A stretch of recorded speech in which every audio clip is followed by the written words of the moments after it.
Hello friends, नमस्कार। स्वागत है आप सभी का हमारे इस अपने यूट्यूब चैनल एडू मंत्रा नीट पे। साथियों, जैसा कि आप सबको पता होगा कि हम लोगों ने अपने इस चैनल पे क्लास 11th बायोलॉजी के टॉपिक की शुरुआत कर दी थी, जिसमें मैंने आप सबको कंप्लीट लिविंग वर्ल्ड को अच्छे से पढ़ाया है। उसके बाद मैंने ये जो सीरीज शुरुआत किया था उसमें मैं आगे की तरफ बायोलॉजिकल क्लासिफिकेशन को लेके चल रहा हूँ। मैंने टॉपिक को वहाँ से कोरिलेट भी किया था कि कैसे बायोलॉजिकल क्लासिफिकेशन से कोरिलेट होगा। बायोलॉजिकल क्लासिफिकेशन में भी हम लोगों ने ऑलरेडी 2 लेक्चर्स ले लिए हैं। इसके पहले हमने बायोलॉजिकल क्लासिफिकेशन के हिस्ट्री को बताया था। मैंने बताया था कि साइंटिस्ट ने किस टाइप का टू किंगडम क्लासिफिकेशन कैसे अरस्तु द्वारा लिनियस द्वारा दिया गया, अरस्तु द्वारा कैसे एनिमल को 2 भाग में क्लासिफाई किया गया और प्लांट को 4 भाग में क्लासिफाई किया गया। उसके बाद हमने बताया कि उसकी क्या ड्रॉबैक रहा। बेंथम एंड हुकर की क्लासिफिकेशन को, जो कि जेनेटिक मॉडल क्लासिफिकेशन था, जो कि कंप्लीट फाइलोजेनी पे बेस्ड था, मैंने उसके बारे में भी बात किया था। उसके बारे में भी कंप्लीट डिस्कशन हम लोगों ने किया था। तो सबको देखते हुए हमने आर.एच. विक्टेकर साहब के सबसे most probable classification 5 kingdom classification को हम लोगों ने देखा था। मैंने बताया था कि कैसे आर.एच. विक्टेकर ने 5 किंगडम क्लासिफिकेशन में बताया है। आज के इस वीडियो में हम लोग देखेंगे विक्टेकर साहब का जो 5 किंगडम क्लासिफिकेशन था, इसकी मतलब क्या प्लस पॉइंट है या इसको क्लासिफाइड किया गया तो कैसे कैसे ऑर्गेनिज्म को रखा गया और क्यों ये मोस्ट एक्सेप्टेड क्लासिफिकेशन में से एक है। तो चलिए बिना देरी किए आज के इस वीडियो को शुरू करते हैं। जैसा कि आप सबको पता होगा साथियों, मेरा नाम है शिवम कुमार और मैं आप सबको टीच करने वाला हूं कंप्लीट बायोलॉजी और इसी चैनल पे, और वो भी फ्री ऑफ कॉस्ट। तो इसी अच्छी बात के साथ में हम अपना शुरू करते हैं आज का वीडियो। चलिए शुरू करते हैं। तो देखिए मेरे प्यारे साथियों, जैसा कि आप सबको पता होगा कि मैंने पिछली वीडियोस में बता दिया था कि विक्टेकर साहब ने ऑर्गेनिज्म को 5 टाइप पे क्लासिफाइड किया था। तो वो 5 टाइप कौन कौन से हैं मेरे भाई? तो 5 टाइप है मोनेरा, प्रोटिस्टा, फंगी, प्लांटी और Animalia. Once again, Monera, Protista, Fungi, Plantae और एनिमेलिया। अब ये फंगी को तुम लोग फंगी पढ़ो, चाहे फंगी को फंजाई पढ़ो, चाहे कुछो पढ़ो, हमको उससे कौनो मतलब नहीं है। हम इसको फंगी पढ़ेंगे और हम तुम लोग को फंगी बताएंगे। तुम लोग को जो मन करेगा पढ़ना, सिंपल सा टॉपिक समझना, ठीक है। चलिए आगे देखते हैं। हाँ ठीक है, बड़ा ट्रेंड कर रहा है, ठीक है। एक समय आया था कि बहुत ट्रेंडिंग पे था, ठीक है। चलिए तो सबसे पहले ना ई टेबलवा को देखो। हाई टेबलवा जो है ना, हमार जो सबसे प्यारी माता है एनसीईआरटी माता, ये एनसीईआरटी माता से डायरेक्ट लिया गया है, क्योंकि वो सारी बुक की माता है, इसीलिए हम उनको एनसीईआरटी माता कहते हैं।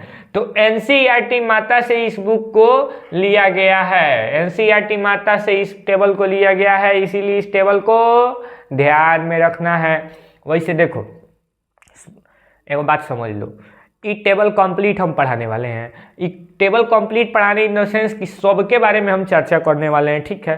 तो दौड़ने उड़ने का कोनो बात नहीं है कि भाई इतना बड़का टेबल कैसे याद होगा। कुछ ट्रिक्स हैं, उसको ध्यान में रखते हुए याद करना है, ठीक है। सबसे पहला चीज, टेबल समझने से पहले 2 चीज समझाना चाहते हैं तुम लोग को। अगर तुम लोग को प्रोकैरियोट और यूकैरियोट के बारे में अगर पता है तब तो ये टेबल बबुआ बड़ा आसानी से समझ में आ जाएगा। अगर इसके बारे में पता नहीं है तो तनी दिक्कत होगा समझने में। तो एगो काम करते हैं, काहे ना हम प्रोकैरियोट और यूकैरियोट से शुरू करें। तो सुनो बढ़िया से, देख लो, धरती पे 17 लाख से 18 लाख स्पेसीज पाया जाता है, ये तो कंफर्म है। यानी 1.7 से लेके 1.8 मिलियन स्पेसीज जो है ये धरती पे पाया जाता है, ये कंफर्म बात है, ठीक है। तो इस 17 लाख से 18 लाख स्पेसीज के अंदर में सेल होते हैं, क्योंकि जब तुम सेल चैप्टर पढ़ोगे तो सेल चैप्टर में बताया गया है कि सेल इज द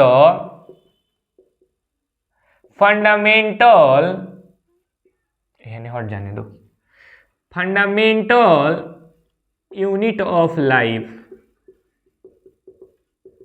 किसमें बताया गया होगा? तो ई बताया, देखो ई चर्चा 9th से होते आ रहा है, ठीक है। अब 11th क्लास का सेल चैप्टर पढ़ेगा सब, तबे चर्चा नहीं है। ई चर्चा हम लोग का 9th से होते आ रहा है कि cell is the fundamental unit of life, cell is the fundamental unit of life, structural and functional unit of life, ये बहुत चर्चा हम लोग करते आ रहे हैं। तो ये खाली बोलने के लिए फंडामेंटल यूनिट ऑफ लाइफ नहीं है, रियल में फंडामेंटल यूनिट ऑफ लाइफ है। तो इस सेल का जो, देखो सेल का साइंटिफिक में, सेल को साइंटिफिक में बोलते हैं कैरियन, ठीक है। सेल को साइंटिफिक वर्ड में क्या बोलते हैं? कैरियन। इसीलिए सेल के डिवीजन को हम लोग बोलते हैं कैरियोकाइनेसिस। क्या बोलते हैं? सॉरी, माफ करना मेरे प्यारे बच्चों, देखो हम गड़बड़ हो गए, सिंपल सा, रुको अभी बतियाते हैं। सेल का साइंटिफिक नेम है साइटो, इसके स्टडी को बोलते हैं साइटोलॉजी। सेल को पहले समझ लेना, गलती हो गया, सेल को साइटो बोलते हैं, इसके स्टडी को साइटोलॉजी बोलते हैं, ठीक है। अब जैसे एगो सेल को तुम देखेगा, है मान लो एगो सेल है, तो इसके बीच में होता है एगो सेंट्रल पार्ट जो कि इसका मेन कंट्रोलिंग पार्ट होता है। जैसे किसी भी चीज का कोई कंट्रोलिंग पार्ट होता है, उसी तरह इसका कंट्रोलिंग पार्ट होता है, इसका नाम होता है न्यूक्लियस। न्यूक्लियस, ठीक है। इस न्यूक्लियस को साइंटिफिक वर्ड में कहा जाता है कैरियन। अच्छा, कोई भी सेल, धरती पे पैदा लिया हुआ कोई भी सेल अगर डिवीजन करता है तो वो सबसे पहला अपने उसका न्यूक्लियस डिवाइड होता है, और न्यूक्लियस डिवाइड होने के बाद ही सेल बॉडी डिवाइड होता है, और सेल बॉडी डिवाइड होने के बाद ही दो अलग अलग टाइप के सेल बनते हैं, ठीक है। इतना बात क्लियर है कि यहाँ सबसे पहले न्यूक्लियस टूटेगा, न्यूक्लियस टूटने के बाद सेल बॉडी टूटेगा, सेल बॉडी टूटने के बाद ही दो अलग अलग सेल सेपरेट होगा। बात क्लियर है? तो प्यारे बच्चों, सबसे पहले बात समझने वाला यहाँ पे ये है कि है जो न्यूक्लियसवा है, इसको बोलते हैं साइंटिफिक वर्ड में कैरियन। साइंटिफिक नेम इसका जो होता है न्यूक्लियस का कैरियन होता है। इस न्यूक्लियस के डिवीजन को डिवीजन ऑफ न्यूक्लियस को बोलते हैं कैरियोकाइनेसिस। अब कितना लोग आके, जौन बौचट लोग हैं, कितना लोग आके कमेंट करेंगे हमको कि ए माट साहब, जब हई इतने इम्पोर्टेंट है तो हई काहेला बेकार के लंद फंद पढ़ा रहे हैं, पहले उसी को पढ़ाइए ना, उसके बाद इसको पढ़ाइएगा। तो सुन बबुआ, बढ़िया से ध्यान से सुन ले, इसके बारे में कंप्लीट चैप्टर है। सेल हमारे इसी बुक में कंप्लीट चैप्टर है, ठीक है। तो घबराना नहीं है, उड़ना नहीं है, आराम आराम से चला जाएगा। उस टॉप चैप्टर पे भी हम आएंगे और उसको भी अच्छे से पढ़ाएंगे। तो उसमें बताएंगे कैरियोकाइनेसिस, जिसमें कैरियोकाइनेसिस जब पढ़ेंगे हम लोग तो उसमें देखेंगे mitosis, meiosis, meiotic division, mitotic division, ये क्या होता है, टू डॉटर सेल कैसे बनता है, 4 डॉटर सेल कैसे बनता है, ये सब देखेंगे, ठीक है। तो ज़्यादा उतावला मत होना, अभी के लिए समझ लेना एगो सेल है, सेल का जो मेन कंट्रोलिंग पार्ट है उसको न्यूक्लियस कहते हैं। न्यूक्लियस के अंदर इस सेल का सब कुछ प्रेजेंट होता है। अच्छा, न्यूक्लियस जहां डिवाइड करता है, न्यूक्लियस को साइंटिफिक में कैरियन कहते हैं, ठीक है। और ये जब डिवाइड करता है उसको बोलते हैं कैरियोकाइनेसिस। बाप रे बाप, बहुत बढ़िया, शाबाश। चलिए, इस बात को तो हम लोग समझ गए कि इसको कैरियोकाइनेसिस बोलते हैं या इसको कैरियन बोलते हैं, इसको बहुत बढ़िया से समझ गए। चलिए, अब थोड़ा सा एक काम करते हैं, हम इसको थोड़ा सा साफ करते हैं हम लोग। अब आते हैं अपने मेन बात पे।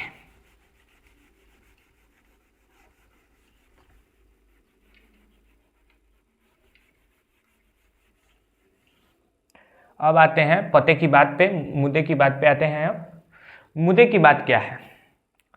तो देख साथी, मुद्दे की बात ये है कि इसी न्यूक्लियसवा के बेसिस पे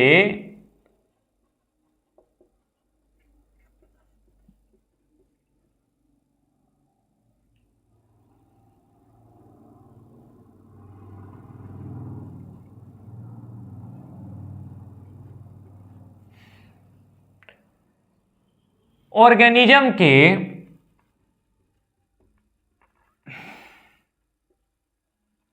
दो टाइप रखा गया है।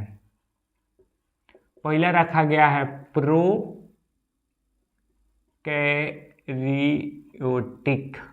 इसका मतलब समझ, प्रो मतलब होता है प्रीमिटिव, पुराना, पुराना। कैरियोन मतलब, कैरियोट मतलब होता है न्यूक्लियस।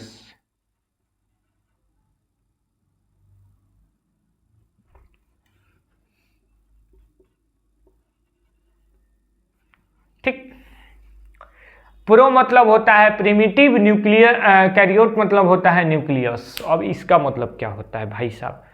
तो देखो, वैसा ऑर्गेनिज्म जो जब से इस धरती पे आया है उसका न्यूक्लियस इवॉल्व नहीं कर रहा है, उसका न्यूक्लियस जो है वैसा का वैसा ही है, उसमें किसी भी प्रकार का कोई चेंजिंग नहीं हुआ है, उसको बोलते हैं प्रोकैरियोटिक। समझ में आया? अच्छा, तो भैया यूकैरियोटिक किसको बोलते हैं? यूकैरियोटिक, यूकैरियोटिक किसको बोलते हैं? तो इसका मतलब होता है बउआ न्यू, इसका मतलब होता है या एडवांस, इसका मतलब होता है न्यूक्लियस। न्यू यानी एडवांस और न्यूक्लियस, इसका भाई साहब बड़ा गुण मतलब है भाई। का मतलब है न्यू यानी एडवांस, न्यूक्लियस। यूकैरियोटिक का मतलब होता है एडवांस न्यूक्लियस, यानी वो जीव जब से इस धरती पे आया कंटिन्यूअस उसका जो न्यूक्लियस है वो चेंजिंग शो कर रहा है और आज भी इवैल्यूएट हो रहा है, आज भी वो कंटिन्यूअस इवोल्यूशन में है, उसको बोलते हैं यूकैरियोटिक। प्रोकैरियोटिक जो जन्म से जब से इस धरती पे आया है जैसा का तैसा न्यूक्लियस सेम है, उसको बोलते हैं प्रोकैरियोटिक। प्रो माने पुराना प्रिमिटिव, या न्यूक्लियस माने न्यूक्लियस, कैरियोटिक माने न्यूक्लियस, यानी पुराना न्यूक्लियस जब से आया चेंज नहीं हुआ उसको। अब देखो प्रोकैरियोटिक यूकैरियोटिक समझ गए होंगे, आई होप बढ़िया से समझ गए होंगे। चलो अब आते हैं इस पे बात, मेन बात पे। अब सबसे पहले सेल टाइप देखते हैं, तो मोनेरा होगा प्रोकैरियोटिक। मोनेरा को ही एक बात जान लेना सब, मोनेरा को ही first organism on the earth माना जाता है। मोनेरा को मेरे प्यारे भाई, मेरे प्यारे साथी, मेरे प्यारे दोस्त, मोनेरा को ही प्रोकैरियोटिक है ये, और इसी को धरती पे सबसे पहला जीव माना जाता है। हेंस मैं इसे प्रूव करके भी दूंगा।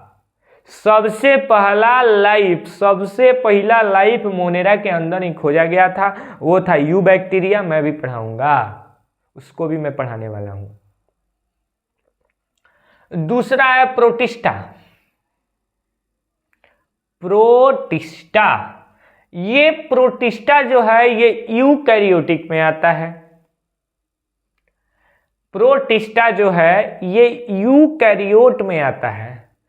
यूकैरियोटिक यानी न्यूक्लियस डेवलप हो रहा है, ठीक है, यानी न्यूक्लियस डेवलप हो रहा है, मतलब प्रोटिस्टा जो है वो यूकैरियोटिक है, इसका न्यूक्लियस कंटिन्यूअस डेवलप्ड हो रहा है।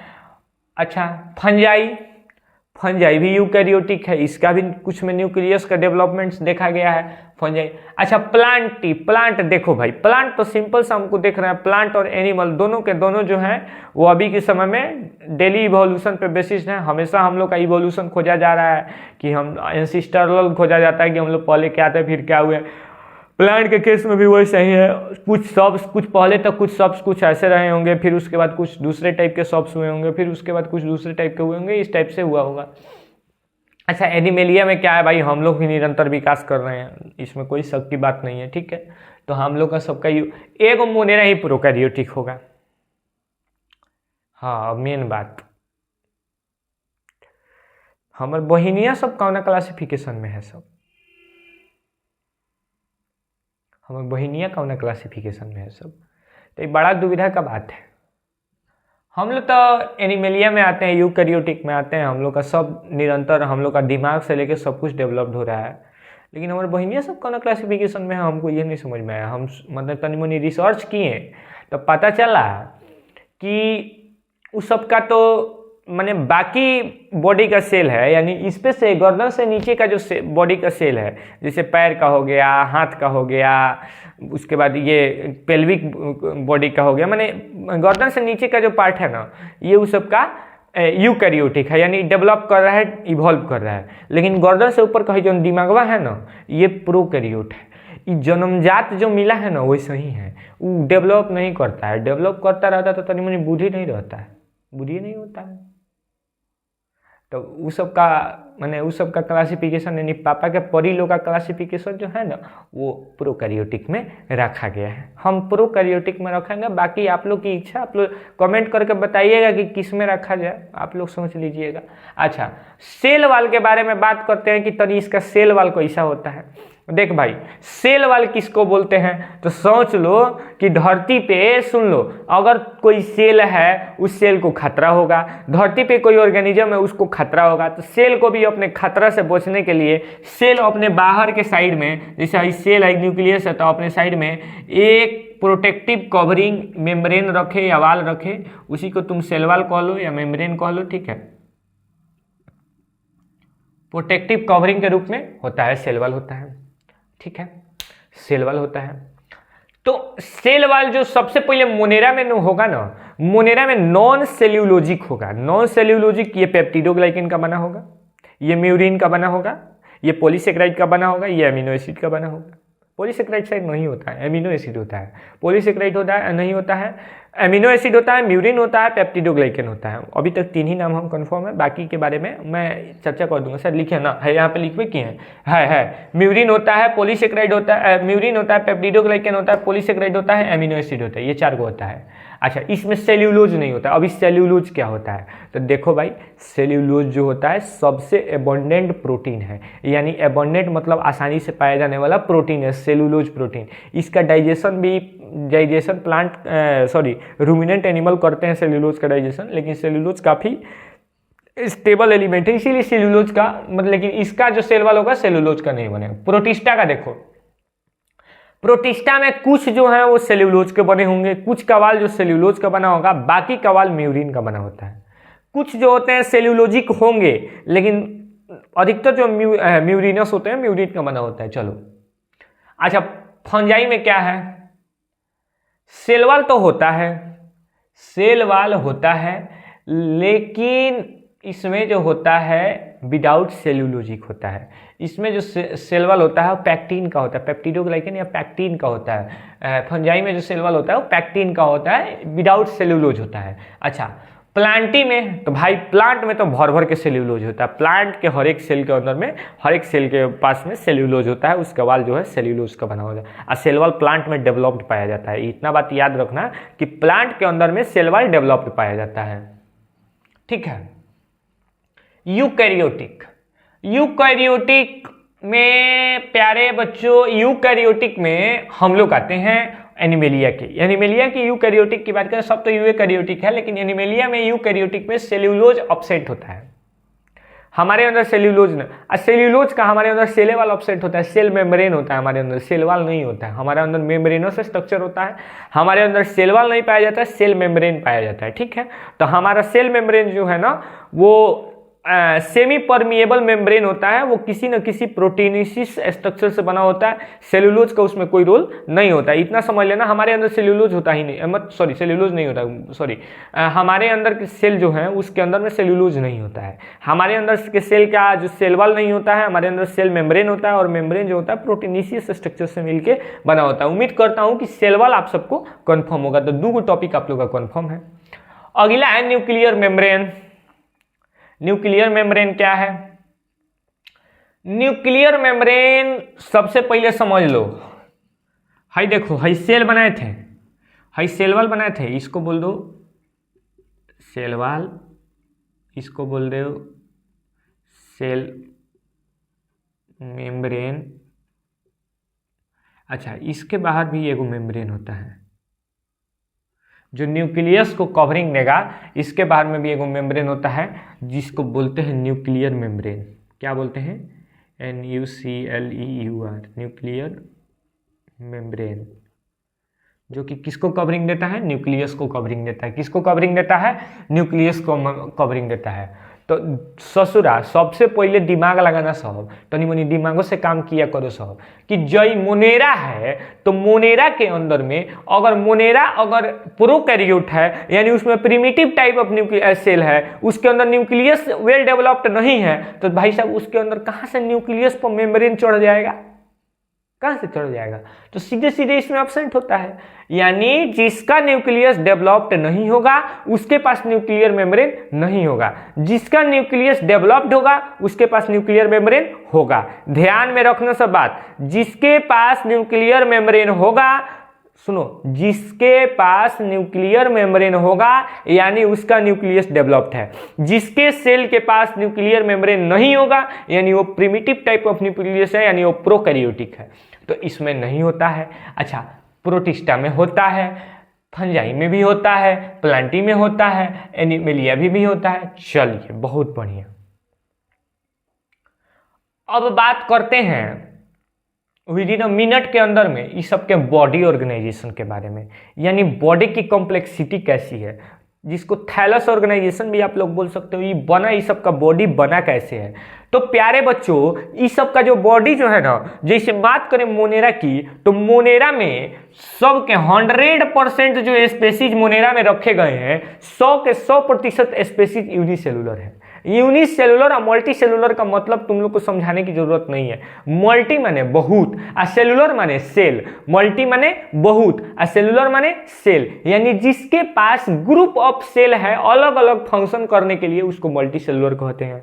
अच्छा, जिसके पास सिंगल, यूनी माने एक, यूनी माने एक और सेलुलर माने सेल, यानी जिसके पास एक सेल है, एक सेल उसको खाना भी खिला देगा, एक सेल उसका रेस्पिरेशन भी करा देगा, एक सेल उसको एक्सक्रीशन भी करा देगा, एक सेल उसको सर्कुलेशन भी करा देगा। सारा प्रोसेस उसका एक सेल के अंदर सिमट गया है, ठीक है, उसको बोलते हैं यूनिसेलुलर। अब पते की बात एक और जान लो, इस धरती पे यूनिसेलुलर ऑर्गेनिज्म को इमोर्टल जीव माना गया। इमोर्टल यानी अमरणशील, यानी वो डिवाइड होकर दूसरा बना लेते हैं। अब मान ले कि एगो सपोज सेल ए है, इस सेल ए आगे जब ये बुढ़ाने लगा, इसका लाइफ साइकिल समाप्त होने लगा, तो ये डिवीजन क्या, डिवीजन करके एक अलग सेल, अपना एक नया जर्मिनेटिंग सेल बना दिया। तुम कहोगे कि सेल मर गया, कैसे कहोगे भाई, यही सेल ना टूटा है?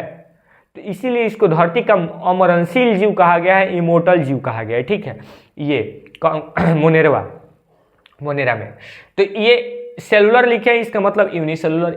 इसका भी 100% स्पेसीज यूनिसेलुलर होता है।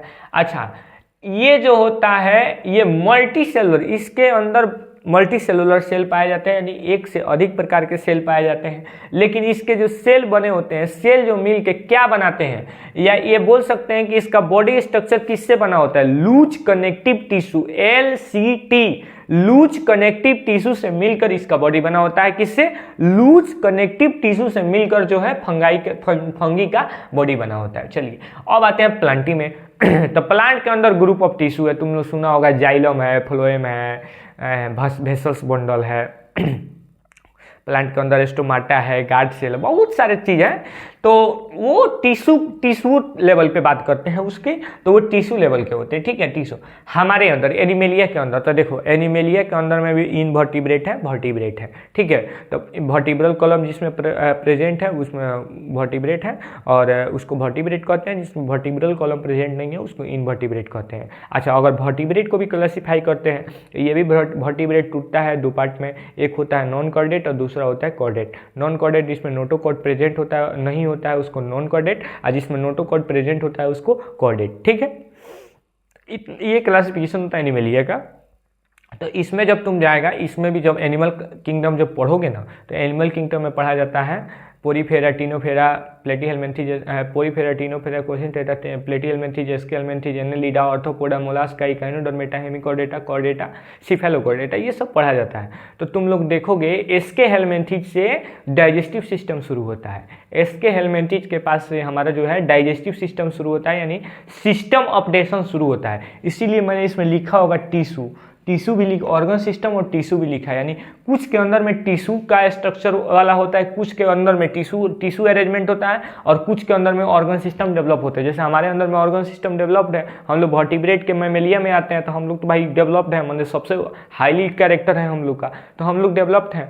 ठीक है, वही बात करें अगर तुम्हारा प्लेटीहेल्मिन्थेस की बात कर लो, एनेलिडा की बात कर लो, ऑर्थोपोडा की बात कर लो, इसमें कुछ कुछ जैसे मान लो कॉकरोच है या अर्थवर्म है, इनके अंदर में जो है वो सर्कुलेटरी सिस्टम डेवलप नहीं पाया जाता है, वेस्कुलर बंडल के थ्रू सर्कुलेशन होता है, या और भी बहुत सारे इसमें होते हैं, प्रोस एंड कॉन्स बहुत सारे हैं जो कि एनिमल किंगडम में हम लोग देखेंगे। अभी के लिए ये टॉपिक नहीं है, लेकिन अभी के लिए इतना समझ लो कि इसके सारे के सारे मेंबर के अंदर में जो है कंप्लीट सिस्टम नहीं पाया जाएगा। इसके कुछ मेंबर के अंदर ही कंप्लीट सिस्टम होगा, बाकी मेंबर के अंदर में क्या होगा, बाकी मेंबर के अंदर में जो है इसके मतलब किसके एनिमलिया के बाकी मेंबर के अंदर में कुछ के अंदर में टिश्यू अरेंजमेंट भी देखने को हमको मिल सकता है। चलिए इतना बात हो गया। मोड ऑफ न्यूट्रिशन की बात कर ले, यानी इनकी न्यूट्रिशन का क्या मोड होता है, कैसे कैसे खाना पचाते हैं, खाना लेते हैं, क्या करते हैं। तो देखो मोड ऑफ न्यूट्रिशन ऑटोट्रॉपिक का हेटरोट्रॉपिक समझ लो, होलोजोइक समझ लो। नहीं समझ में आ रहा है तो मेरे इसी चैनल के सबसे नीचे में जाना सब, और नीचे में प्लेलिस्ट डाले हुए हैं ऑटोट्रॉपिक मोड ऑफ न्यूट्रिशन, या शायद न्यूट्रिशन करके टॉपिक होगा, ठीक है, उसको पूरा का पूरा वॉच कर लेना, सब समझ में आ जाएगा ऑटोट्रॉपिक या हेटरोट्रॉपिक क्या होता है। अभी के लिए सिर्फ क्लू दे देते हैं कि ऑटोट्रॉपिक या हेटरोट्रॉपिक क्या होता है, 10th में पढ़ के आए होगे। ऑटोट्रॉपिक होता है यानी जो सिर्फ और सिर्फ नेचुरल रिसोर्स को लेकर अपना खाना खुद बनाए, उसको ऑटोट्रॉपिक कहते हैं। प्लांट, बैक्टीरिया, ये सब जो है ये ऑटोट्रॉपिक में ही आते हैं। कुछ कुछ बैक्टीरिया जो ऑटोट्रॉपिक में आते हैं, कुछ बैक्टीरिया हेटरोट्रॉपिक में भी आते हैं। अच्छा, हेटरोट्रॉपिक होलोजोइक क्या होता है, ये अपने भोजन के लिए किसी दूसरे के ऊपर निर्भर होते हैं। सेप्रोफिटिक, ये सब अपने भोजन के लिए किसी दूसरे पैरासाइट पे या किसी दूसरे होस्ट सेल पे निर्भर रहते हैं कि वो हमको देगा तो हम खाना खाएंगे। जैसे हम लोग प्लांट पे निर्भर है, सेप्रोफाइटिक में भी होता है, बहुत सारे जीव पर डिपेंडेंट होते हैं। लीच हो गया, अर्थवर्म हो गया, ये लीच हो गया, उसके बाद तुम्हारा क्या बोलते हैं उसको, मच्छर हो गया, ये सब मतलब मच्छर जैसे इन द सेंस कि हमारे शरीर पे बैठा 2 बूंद खून पी के मर गया, तुम तो मर थोड़ी गए, वो अपना भी न्यूट्रिशन पूरा किया, तुम जिंदा भी हो, ठीक हो, बॉडी के ऊपर कोई खास इफेक्ट नहीं पड़ा है, उसको बोलते हैं होलोजोइक मोड ऑफ न्यूट्रिशन। चलिए इतना बात हो गया। तो सबसे पहले देखिए मोनेरा होता है ऑटोट्रॉपिक। मोनेरा जो है स्वनिर्मित, यानी कहता भैया हम अपना खाना खुद बनाएंगे, हम हैं भैया, हम हैं एकदम सख्त लौंडा, हमको अपना खाना खुद बनाना है, हमको किसी पापा की परी की जरूरत नहीं है। चलिए दूसरा है हमारे यूकैरियोटिक साहब। यूकैरियोटिक साहब मोनेरा को देख के बोले अरे ये हम और ये दोस्त, जिगरी दोस्त, बस हमारे न्यूक्लियस का फर्क है मेरे भाई, बाकी हम और ये जिगरी दोस्त। जब मेरा दोस्त कह रहा है आई एम सख्त लौंडा तो आई एम ऑल्सो सख्त लौंडा, हम भी किसी पापा के परी की सहायता नहीं लेंगे, हम भी अपने खाना बनाएंगे। अच्छा, अगर बात करें फंगी की, फंगी होता है हेटरोट्रॉपिक। ये भी कहता है कि चलो ना भाई, तुम लोग तो किसी का सहायता नहीं लोगे, लेकिन हम बिना किसी के सहायता से हम खाना नहीं बनाएंगे। तो फंगिया क्या करता है ना, कोनो के सहायता लेके खाना बनाता है। फंगी जो है दूसरे के ऊपर निर्भर रहता है। फंगी जैसे ब्रेड मोल्ड हो गया, राइजोबियम हो गया, ये सब जो है ये दूसरे के ऊपर निर्भर रहते हैं। ब्रेड के ऊपर जाकर बैठ जाएंगे, ब्रेड में अथी लगा देंगे, जैसे ब्रेड 2 दिन 3 दिन रख दो खराब हो जाएगा, फंगी लग जाएगा उसमें। तो ये जो है होस्ट के ऊपर निर्भर करते हैं। अच्छा, प्लांट तो भाई सभी तो भाई सिंपल सख्त, ये सबसे सख्त लौंडा है। ये तो कहता है हम तुम लोग को जियाएंगे, लेकिन तुम लोग को आत्मसम्मान के साथ समझौता नहीं करना है। तो प्लांट जो है वो ऑटोट्रॉपिक होता है। अच्छा, हम लोग क्या होते हैं, हम लोग सारा मोड ऑफ न्यूट्रिशन शो करते हैं, बस एगो ऑटोट्रॉपिक नहीं करते हैं, बाकी होलोजोइक भी हैं, सेप्रोफिटिक भी हैं, पैरासिटिक भी हैं, हेटरोट्रॉपिक तो है ही है। ठीक है, तो ये रहा कंप्लीट इस चार्ट का डिस्क्रिप्शन। अब बात करते हैं मोनेरा के बारे में। देखो पापा के परियो, हमसे नाराज मत होना, तुम लोग का क्लासिफिकेशन हम नहीं किए हैं, क्योंकि तुम लोग का कोई क्लासिफिकेशन नहीं है। क्योंकि तुम लोग को हम क्लासिफिकेशन कर दें अब पता चले तुम लोग कब उड़ गए, इसका कोई गारंटी नहीं हो। ठीक है, आजकल पापा की परियां बड़ी उड़ रही हैं। ठीक है, पापा की परियां बहुत उड़ रही, तो पापा के परियों के लिए कोई क्लासिफिकेशन हमने डिसाइड नहीं किया है। चलिए आते हैं टॉपिक पे लौट के, मोनेरा के बारे में बात करते हैं। तो all prokaryotic organism are in this group, सारे के सारे प्रोकैरियोटिक धक्का मार के इसमें भेज दिए गए हैं। ठीक है। अच्छा, इसके कैरेक्टर के बारे में बात करते हैं जरा, इसका चरित्रीय चरित्र, चाल चरित्र, रहन के बारे में, रहन वहन के बारे में बात करते हैं। तो पहले का बात करेंगे इसके सेल वाल के बारे में, चिला के बता दिए। इसका सेल वाल जो है म्यूरिन, पेप्टिडोग्लाइकन, पॉलीसेकेराइड और एमिनो एसिड से बना होता है। किससे? म्यूरिन, पेप्टिडोग्लाइकन, पॉलीसेकेराइड और एमिनो एसिड से बना होता है। कंपटीशन में बहुत हीटेड सवाल पूछता है इससे, नीट में भी कितना बार इससे सवाल देखा गया है कि किसी भी ऑर्गेनिज्म का नाम दे देगा जो मोनेरा से ताल्लुक़ रखता होगा, पूछ देगा कि इसका सेल वाल बताइए। अच्छा ठीक है, चलिए आज का वीडियो हम बहुत शॉर्टे रखेंगे, ठीक है। आज का वीडियो बहुत शॉर्ट रखेंगे क्योंकि इसका पूरा का पूरा क्लासिफिकेशन अगले वीडियो में हम करेंगे, ठीक है। तो आज की इस वीडियो के लिए इतना ही, छोटा छोटा वीडियो ही रहेगा ताकि तुम लोग को देखने में भी बड़ी दिक्कत हो रहा है, तो तुम छोटा छोटा रख रहे हैं ताकि तुम लोग अच्छे से देख लो, ठीक है। इस वीडियो में हो गया हमारा सेल वाल के बारे में। अगले वीडियो में इसके nuclear membrane, body organisation, mode of nutrition, सबके बारे में डिटेल में बात करेंगे। तब तक आज के वीडियो के लिए इतना ही।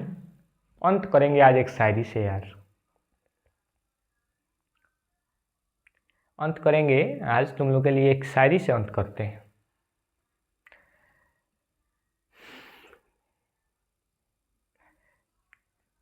तेरे इश्क की ठोकरों ने, तेरे इश्क की ठोकरों ने मुझे इस कदर बेसहारा कर दिया, तेरे इश्क के ठोकरों ने मुझे इस कदर बेसहारा कर दिया, छोड़कर दुनिया को मैंने किताबों से दिल लगा लिया, छोड़कर इस दुनिया को किताबों से दिल लगा लिया। पनाह न मिली जब किसी महफिल में मुझे, पनाह न मिली जब किसी महफिल ने मुझे, तो गुजारा करने के लिए बस साहिल ही लगा लिया, बस साहिल ही लगा लिया। तो बहुत बहुत धन्यवाद दोस्तों, बहुत बहुत धन्यवाद। अगर आपको मेरा ये वीडियो अच्छा लगे तो वीडियो को लाइक कीजिए, चैनल को सब्सक्राइब कीजिए और अपने दोस्तों के साथ शेयर कीजिए। बेल नोटिफिकेशन को ऑन कर लीजिए ताकि मेरा वीडियो का नोटिफिकेशन आप तक पहुंच जाए। मिलते हैं, बस आज के लिए इतना ही, मिलते हैं नेक्स्ट वीडियो में। तब तक के लिए नमस्कार, जय हिंद। पढ़ते रहिए और आगे बढ़ते रहिए। धन्यवाद।